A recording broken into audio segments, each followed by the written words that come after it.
When we moved to our new home in Fort Collins, Colorado about 2 years ago, a new tradition was created: Fireside Chats. Sometimes it involved a small group of college students from the university nearby. Other times it might be friends, family, or others pondering career or life changes. Suzanna and I enjoy that spot to discuss the latest book we've read, and it's a fun place to get a little philosophical with anyone who might be staying the night with us.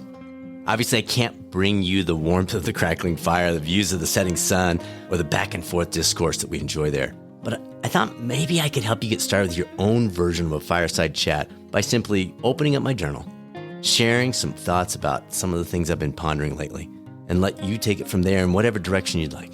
If it's your first time joining us here on the Catalyst 360 podcast, I'm Dr. Brad Cooper, CEO of Catalyst Coaching 360, and host of the podcast that's been bringing the very best in health, wellness, and performance authors, researchers, and others to you as our listeners each week now for 295 consecutive episodes.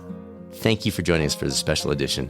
We will be back with our traditional interview format next week, or there's a really big library of past episodes you can tap into anytime. So what's on the docket for today? I've got three things. The first one, it involves my, let's just call it fandom for the Colorado State University Rams. If you enjoy sports, you know it's not really about the sport. It's about all the things that go with it. I was looking at a picture that was sitting in front of my spot where I do my journaling in the morning the other day, and our daughter Danielle had created this framed multiple picture outlay of about 12 different pictures of our family. It was interesting because I looked at it, 60% of them were from sporting events or activities. And again, it's never about the sport. It's about having that time together. It's about putting something on the calendar that is locked in. You can't move the game. So if we're going to do this together, we're doing it there at that time together. And it's interesting to look back on that and realize that the sport, the event, is the excuse to do what really matters. The only problem is, I don't know how to remember that. I think you probably know that the word fan is short for fanatic. So when you say you're a sports fan, you're a sports fanatic. And that's where the problem is. At least for me, I've realized that's become a problem. We had a game this last weekend, and it's not like I threw stuff at the TV or screamed at somebody, but it just got me down for hours. And I thought, well, what is going on here, Cooper? You have this good life. Why does it matter so much? And that got me reading up on some things and doing some research of my own on this subject and what in the heck do I have going on inside my head. And it reminded me of the concept, and you've probably heard it, but I want to emphasize it today, of the various spheres. So there's the sphere of control. Those are things that we directly have. It's not just you can influence it, because that's the next one, sphere of influence. It's the sphere of control. You literally control it. You can control the outcome. Sphere of influence is the next circle. So if you picture a big giant circle, in the middle target would be the sphere of control. The next layer out would be the sphere of influence. You've got some influence there, but it's limited. And then you have the sphere of concern, and there's no impact there. And that's me as a CSU Ram fan. It's my sphere of concern. I'm concerned, excited, worried, whatever, about how the team is doing. What's the score? Did we win? Did we lose? Are we heading in the right direction? But I have no influence. I have no control. I'm not a coach. I'm not a player. I'm not even the water boy. Zero. I'm not alone here. Even if you're not a sports fan, you get it. You have stuff in your life that you're spending a lot of mental energy and time on that you have no control over. It's just there. You're just letting it get to you like I am with the Rams. And so as I started thinking about that, I thought, well, what's the ratio? So if we've got the three targets, or three layers of the target, so in the middle is the control. That's our bullseye. Next layer is the influence. And then the last layer is the concern. What percentage is the control of the total? What percentage is the control and the influence of the total? And the research tells us the more time we're spending on the concern, where we have no control, we don't even have influence, the less happy we are, the lower our well-being. And vice versa, the more we're focused on those things that we can control, and to a point, the things we can influence, the healthier, the happier. So what does that mean for me? Well, you can check back with me when we're losing by 30 points again. But the rational side of me is saying, all right, what can you control? I can control the tailgate. I can have fun food there. I can talk to friends. I can make sure we get a good spot. I can go over early enough to lock in a good place where friends and family can gather and we play cornhole and throw the ball around and chat and enjoy time together. I can enjoy the time at the game regardless of the score with family, friends, whoever it is that we're sitting by. I can soak in the opportunity to be spending part of our day in again, we're in Fort Collins, Colorado, so the stadium's gorgeous. It's a beautiful setting most of the time. Be happy that we have the opportunity to do that. Those are all in my control. Not influence, control, direct control. Concern? It's part of being a fan. Of course I'm going to cheer. Of course I'll be excited if we score. Of course I'll be bummed if we don't. But what's my ratio? If you look at that day, college football generally on a Saturday. If I look at that day, am I spending that mental energy and time primarily on the tailgate, the time with friends and family, soaking that in, enjoying that element, or am I spending most of that time and energy on the things I have zero control and zero influence, that sphere of concern? Maybe for you, whether it's sports or something completely different, maybe think about the ratio. As you look at that 3-circle diagram, what percentage of the total are you spending on the things you can control? What percentage on the things you can influence? And what percentage are you, I'll use the word, wasting on those things of which we have no control? It's just a concern. A couple studies of note. Nisbet, in a 2003 study, noted that Westerners overestimate what we could influence. So we're overestimating that. So maybe think about the things we think we're influencing. Is that simply concern? The study I mentioned earlier about enhancing subjective well-being was Karadimas. It's a 2006 study, and focusing on that sphere of control bumped the positive emotions, subjective well-being. And then Leary in 2016 showed that it led to increased self-efficacy. That's the belief that we can have more of an impact going forward too. Not just today, but going forward. I don't know about you, but with my Rams, and you can hold me accountable on this, yes, I'm going to be a fan. Yes, I'm going to fly that flag. Yes, I'm going to get excited about the games coming up. Yes, I'm going to cheer. Yes, I'm going to be disappointed when we lose. Of course, that's been happening too much lately, so maybe I'll get used to it. But I am going to make a concerted effort to focus on the things I can control, the things that matter most. Even if you're not a Rams fan, maybe you'd like to join me in that venture, in whatever it is that you're spending your time on. Those things in our sphere of concern of which we have no control. All right, second thing actually kind of ties into that a little bit. It's the concept of autopilot. Autopilot is the greatest opportunity we have in our toolbox for better health, wellness, and performance. It is also the greatest destroyer of our health, wellness, and performance. And what do I mean? Well, folks, we don't make a lot of choices during the day. We're pretty much on autopilot. Some studies show as much as 95% of the things we do during the day it's just rote. It's just a repeat of the previous. So if those autopilot things are positive, you're just banking better health, wellness, and performance. And if they're negative, you're just chipping away. It's like you're compiling credit card debt against those three. Autopilot it's huge. And what I'd love to challenge you to do, and I've been thinking a lot about this and the role it's playing in my life, do a little autopilot self-assessment.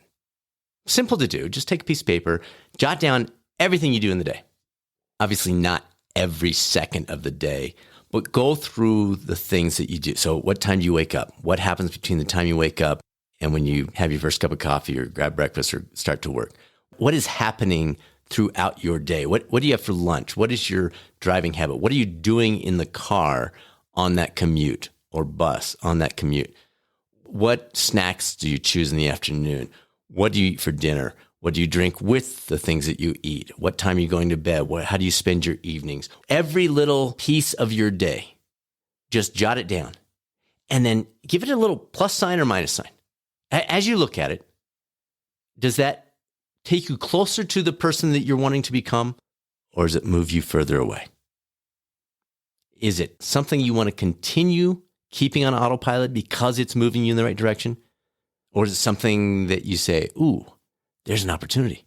I didn't even tune into the fact that every single day I drive to work, I listen to the same talk radio show. I could learn some really cool stuff by doing X. There's a lot of options, especially these days. Are we accidentally falling down the negative autopilot trail, or are we purposefully creating positive autopilot trails? And then once you've laid that out, and don't be hard on yourself here. We got enough stuff pushing on us and saying, oh, you're not good enough in life. That's not what this is about. This is the opportunity. This is to recognize that accidental, oh, wow, I didn't even think about the fact that I've created that autopilot, and it's not moved me in the direction I want to move. So pick one, just one of the ones that you have the little negative sign next to. And think about, okay, instead of just defaulting into that one, well, how can I tweak that to make that a plus sign? We've all got stuff. If you looked at my list, you'd be like, really, Cooper? You do that? You got that one on autopilot? What's your deal? I thought you were supposed to be this wellness guy. Let me just give you an example. Maybe this resonates with you. Glass of wine. I enjoy having a glass of wine with dinner. But if it's autopilot, do I? If it's just dinner equals a glass of wine, am I really enjoying that? Is that purposeful? Or have I just done it so frequently that it's automated? Oh, I'm having dinner, so I guess I'm having a glass of wine. Nothing special about that. And how do I know if it's autopilot? Look at the calendar, right? If I've had a glass of wine the last 4 nights, not purposeful. That's autopilot. If I had a glass of wine 3 nights ago, thinking about one tonight, maybe. And you got to decide that for you. But that's just a simple example. Look at your calendar. See if is it purposeful or is it accidental? Is it default or did you choose that because it moved you in the right direction? On the other side of the coin, I've got some autopilot positives. If it's a Monday, Tuesday, Thursday, or Saturday, I'm running. If it's a Sunday, Wednesday, Friday, I'm in the gym. If I'm looking for lunch for the day, I don't look for lunch in the day. I know what I'm having for lunch. It's always, almost 100% of the time, a big giant salad with a protein source. I don't think about it. I don't consider, well, let's see, what should I have for lunch today? Ever. It's autopilot. Or afternoon snack. It's a square of 90% dark chocolate and some almonds. I don't think about it. I don't go digging through the cupboards or see what's in the vending machine. It's done. Zero thought. In a good way. So you see the difference there? One zero thought that's taking me down the wrong path. One zero thought that's adding to life. What's your one? And hopefully you don't know yet. Hopefully, maybe something's popped into your head. But I'd love to have you try that assessment and just go through your day and think about, okay, oh, there's an opportunity. I didn't even think about the fact that I just automated that thing. We're teaching a free finance class in our community. And when I say we, it's Colby, our son-in-law, who's actually a financial analyst. So he knows this stuff a lot better than I do. And one of his tips for the attendees, I thought was a great example of breaking the hold that autopilot often creates. He suggests that people direct deposit their paycheck into their savings account instead of their checking account. And you're like, well, who cares? Ooh, you will. When you put it in your savings account, then you have to take that extra 2 minutes to transfer the amount that you're going to purposely spend that week or that month over from your savings into your checking. You see the difference? It's creating that critical moment. It's creating that recognition to get us off of autopilot in an area that we're trying to tweak. Folks, we want to believe our choices are the architects of our lives. We want to believe that we're going through each day and we're choosing specific things that create the life that we're living out. But that's not the truth, is it? It's our autopilot patterns that chart our course, for better or for worse. our daily choices are not directing our lives. For the most part, we can make some really stupid mistakes that blow up our lives.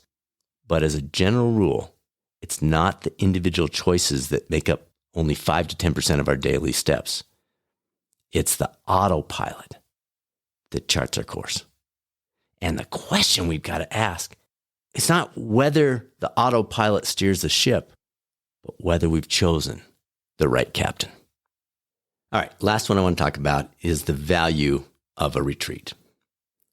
Now, when it comes to breaking the autopilot cycle, this is a really important week for Suzanna and myself. For about the last decade, we have taken a weekend to head up in the mountains, spend a couple of days with no internet, no phones, no TV, no Wi-Fi. We just, in the quietness, in the peacefulness, in the zero distraction setting, we read, we visit, we pray, we ponder, we journal. We consider various aspects of our lives, from our marriage to our family, to our finances, to our business, where we want things to go, what isn't working now that we'd like to see tweaked, where the autopilot is taking over and where we need to shift that autopilot in a different direction. We've been doing it for about a decade, and I cannot tell you how incredibly valuable it's been for us. So many ways. For the coaches that are listening, you've probably heard the story. That's what led to the development of the Rocky Mountain Coaching Retreat and Symposium. We came out of that several years in a row and said, we got to help coaches do the same thing. And that's where that came from. If you're hearing this and you're thinking, I could use that. And maybe it's just you. If you're married, maybe it's you and a spouse. Or maybe it just needs to be you. Here are a few tips to get started if you've never done this before. One, maybe you don't have the time or the money to do this on a 2 or 3 day period like we try to do. Start with one day. Don't stay overnight. Just find an off-site spot with no phone, no computer, just you. Quiet, peaceful, chance to think, ponder, pray. If you're with somebody else, maybe a chance to chat about it, talk it through, maybe have your own fireside chat. But off-site, no interruptions, zero. If you can somehow arrange to stay overnight, that adds an immense amount of value because you come into it, you have that time to think it over, read, journal, etc., sleep on it, wake up, and then kind of collect those thoughts. If you can do it 2 days, that's a beautiful thing. Rustic wins the day every time over elaborate. Keep it simple. You don't need a fancy place. You don't need a nice hotel. You don't need just quiet, distraction-free, and a bed. That's all you need. And if you're thinking, well, then what do I do when I get up there? You've probably heard us talk before on the podcast about the F5. It's 5 major categories of life. They all happen to start with an F, just to make it easier to remember. And there's actually a bunch more F's in here because we combined a couple of them. But it's faith. Number 2 is family and friends. Number 3 is finances. Number 4 is field of play. That's your career and your hobbies. And lastly is fitness and fuel. So maybe you jot those down and you just take an hour, work through each one. How am I growing in my spiritual life? How are my relationships with family and friends? What's going on with my finances? That field of play. What's happening there? And why do we use that phrase besides the fact it starts with F? I love the visual. We choose our hobbies. I've got triathlon friends and marathon friends. They'll make comments like, yeah, I have to do my long ride on Saturday. And I just start laughing. I just look at them. Dude, really? You're not a professional. This is your hobby. If this is a have to, go find something different to do. Now, if you're thinking, I get to do a 5-hour ride today, this is going to be great. Perfect. But if not, maybe you need a different field of play. And same with our careers. Sometimes we've got to stay in that career because of insurance or a sick family member that you've got to have that covered, but you can at least start moving in a different direction. And many of us can start moving sooner By the way, always follow the Suzanna rule when it comes to career changes. Have your new one before you quit the old one. Cannot tell you how many people I've spoken with that quit one on a rampage, and then that other option isn't available quite as soon. So follow the Suzanna career advice on that one. And then lastly, fitness and fuel. What are you doing for activity? What are you putting in the tank? So we look at our spheres ratio, check in on our autopilots, and consider a retreat. Hope there was something in there of value for you. Thanks for stopping by to enjoy the fire, being part of the Catalyst community. This version of the Fireside Chat obviously involved far too much of me, not enough of you. But folks, I love hearing from you. Love hearing from our listeners. If you ever want to drop a note, I usually will reply, but know that I read every single one of them. If you would like information about pursuing your MBHWC-approved health and wellness coach certification, or if you're an employer, EAP, or wellness provider looking to integrate best-in-class coaching into your program or platform, please visit us, catalystcoaching360.com, or you can email us results at that same catalystcoaching360.com. We'll set up some time to discuss either or both. This is Dr. Brad Cooper of Catalyst Coaching 360. Make it a great rest of your week, and I'll speak with you soon on the next episode of the Catalyst 360 podcast, or maybe over on the YouTube coaching channel.